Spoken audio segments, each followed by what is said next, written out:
viewers, Merrix here with a new video game review. Yes, I'm doing one every week, and here's a new one for you. As you know, there's two video games from my two unboxing videos that will be coming up sometime later, but considering both take probably well over 15 hours, I may have to do a movie review Monday next week, but just depends on how fast I work on it. I'm about 5 hours in on Darksiders, 10 hours in on Sleeping Dogs, nowhere close to being done with either one.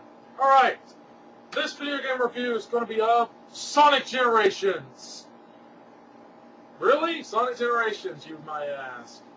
I used to be a Sonic fan from Sonic 1 through 3, or wherever Knuckles comes in.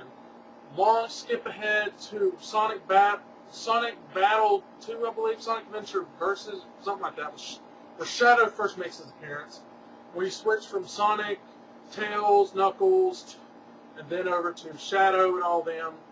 Pretty cool game. You also got to be Super Sonic. Alright, Sonic Generations. Here is the story. The start of it, Sonic and his friends are having a lunch out in the park or in a field or something for Sonic's birthday. They actually surprise him. Usually you can't trick Sonic the Hedgehog because he's too fast to even trick. And something happens. A dark, evil creature breaks through the space-time barrier, appears in Sonic's world, and rips everything apart. Rips the entire world apart. And then the next scene is Sonic is waking up in this new area where it's basically all the stages throughout the game's past. Even one from Sonic Battle 2, where it's the first level where you get chased by a truck, but they modified it to fit the game and make it more enjoyable. Also with it, after you beat one stage, you have to beat it one more time.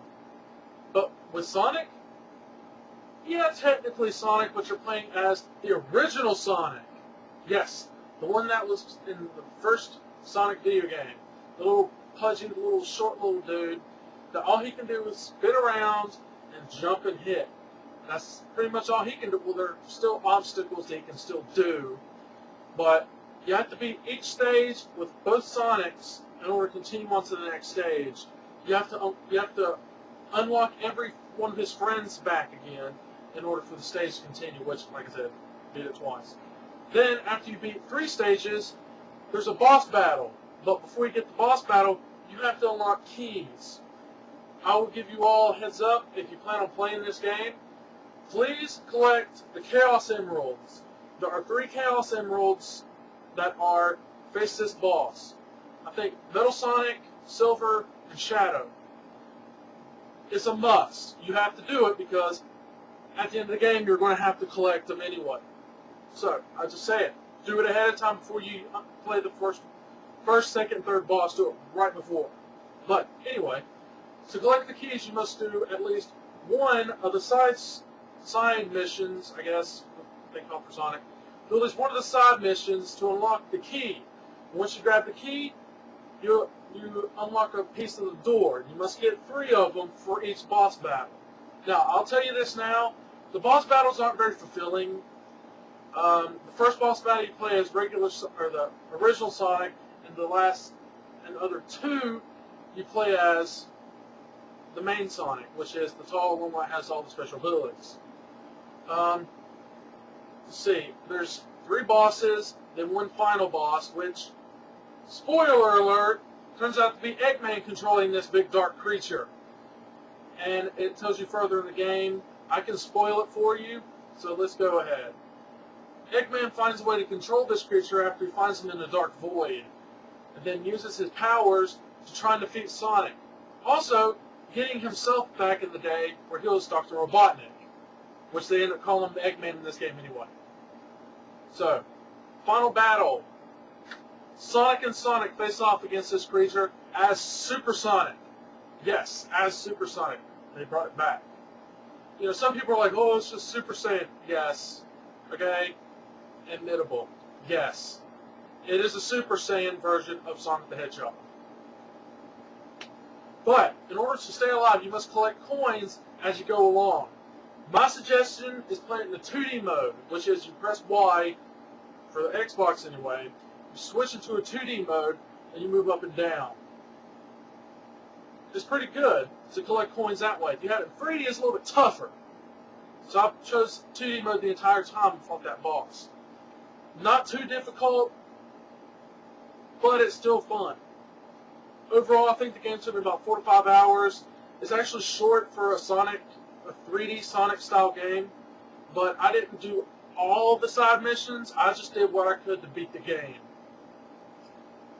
Let's see, gameplay wise, like natural Sonic, the original Sonic, run through the stages, jump over obstacles, jump and hit enemies, stuff like that. 3D Sonic, a little bit different. He does, you can jump in the air and do like an auto jump hit that you bounce off of each enemy to go through the stage. Of course, the running part, but the thing that got me was, if you go too fast and try to jump over obstacles, you couldn't fall down and die. It's not like Mario. You have to be more precise or go at a very slow pace, because if Sonic moves just a little bit, he starts speeding up more, so you have to move at a slower pace. The soundtrack for the video game, just like all the Sonic games, you can play each level under the original soundtrack of the levels, or you can play them under other soundtracks, whatever. It's pretty cool when it comes to sound. You actually get customization in the game where you can customize Sonic's skills, such as he runs faster at the beginning of the level, or you start off with an extra life, or if you get killed, you start off with 10 coins. You get up to 100 points in order to use some of these, and some of them, like Super Sonic mode, that one takes up 100. And in order to unlock Super Sonic mode, you have to collect 50 coins, but I never got that far. I pretty much just beat the game so I could do this review. But overall, I would give the game a 7 out of 10. It's a good game. It is short. The levels are fast, but it's a Sonic game. It's understandable, but there's not too many levels.